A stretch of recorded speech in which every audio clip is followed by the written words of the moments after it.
অনেক বছর আগের কথা। এক গভীর জঙ্গলে একটি মজুর থাকত। সেই ময়ূরটি ছিল খুবই অহংকারী। সে কখনোই অন্য পাখি বা প্রাণীদের সম্মান করত না। তার কেবলই মনে হতো এই জঙ্গলে তার চেয়ে সুন্দর আর কেউ নেই। তার বর্ণিল পেখম নিয়ে সে সব সময় গর্ব করত এবং সুযোগ পেলেই তা অন্যদের দেখিয়ে বেড়াত। বর্ষাকাল এলো, আকাশে মেঘ জমল। এই দেখে ময়ূরের মন আনন্দে ভরে উঠল। বর্ষা মানেই ময়ূরের নাচের সময়। সে আনন্দের পেখম ছড়িয়ে নাচতে শুরু করলো। সে ভাবত তার নাচই সেরা। নাচতে নাচতে সে এক চড়ুইয়ের কাছে গেল।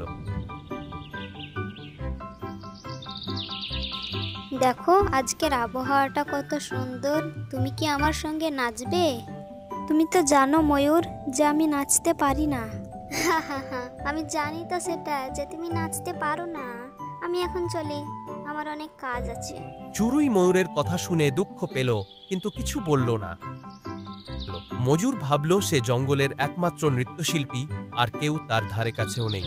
তার অহংকার আরো বেড়ে গেল। সে কিছুক্ষণ পর আরো কিছু দূর হেঁটে গেল এবং দেখল একটা হাঁস জলাশয়ের ধারে বসে বিশ্রাম নিচ্ছে। তুমি কি এই জঙ্গলের বাসিন্দা? তোমাকে তো কখনো দেখিনি আগে।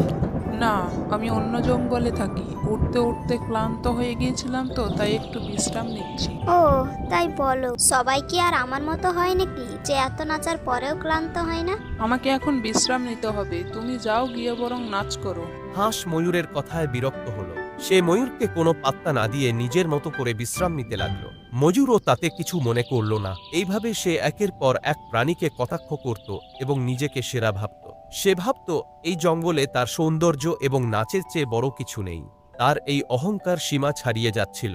একদিন ময়ূর একা একা মনের আনন্দে নাচছিল। আকাশ ছিল পরিষ্কার, ঝলমলে রোদ। হঠাৎ করেই আকাশ কালো হয়ে এলো, চারদিক অন্ধকার হয়ে গেল। মজুর কিছু বুঝে ওঠার আগেই শুরু হলো প্রচণ্ড বৃষ্টি। আকাশ ভেঙে যেন জল পড়ছে। মজুর তার সুন্দর পেখম নিয়ে পালাতে চাইল, কিন্তু ততক্ষণে সে ভিজে একসা। তার পেখমগুলো জল লেগে ভারী হয়ে গেল। সে উঠতে পারল না। তার সুন্দর পেখম এখন তার বোঝা হয়ে দাঁড়িয়েছে। ঠিক তখনই সে দেখল যে চড়ুইকে সে একদিন তাচ্ছিল্য করেছিল, সেই চড়ুই মনের আনন্দে উড়ে যাচ্ছে। বৃষ্টির মধ্যেও তার কোনো সমস্যা হচ্ছে না। আর যে হাঁসকে সে তুচ্ছ করেছিল, সেই হাঁস দিব্যি জলে সাঁতার কাটছে আর বৃষ্টি উপভোগ করছে। মজুর তাদের দেখে বুঝতে পারল শুধু সৌন্দর্য দিয়ে সব হয় না। বিপদ এলে আসল গুণগুলোই কাজে লাগে। পেখমের সৌন্দর্য তাকে বিপদ থেকে বাঁচাতে পারছে না। বৃষ্টি থামার পর মজুর কোনোমতে নিজের বাসায় ফিরল।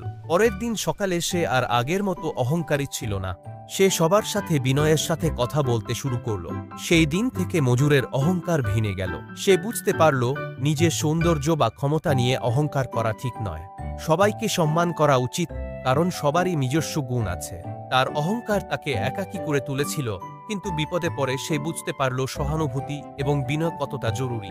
মজুর তখন থেকে চেষ্টা করল অন্যান্য প্রাণীদের সঙ্গে ভালো ব্যবহার করতে এবং তাদের গুণকে সম্মান করতে শিখল। সে বুঝতে পারল আসল সৌন্দর্য বাহ্যিক রূপে নয়, বরং ভালো ব্যবহারে আর অন্যের প্রতি শ্রদ্ধায় নিহিত। ভিডিওটা ভালো লাগলে লাইক করো, আর এরকমই মজার মজার ভিডিও পেতে হলে আমাদের চ্যানেলটা সাবস্ক্রাইব করো। আজকের মতো এই পর্যন্তই। দেখা হবে নেক্সট ভিডিওতে।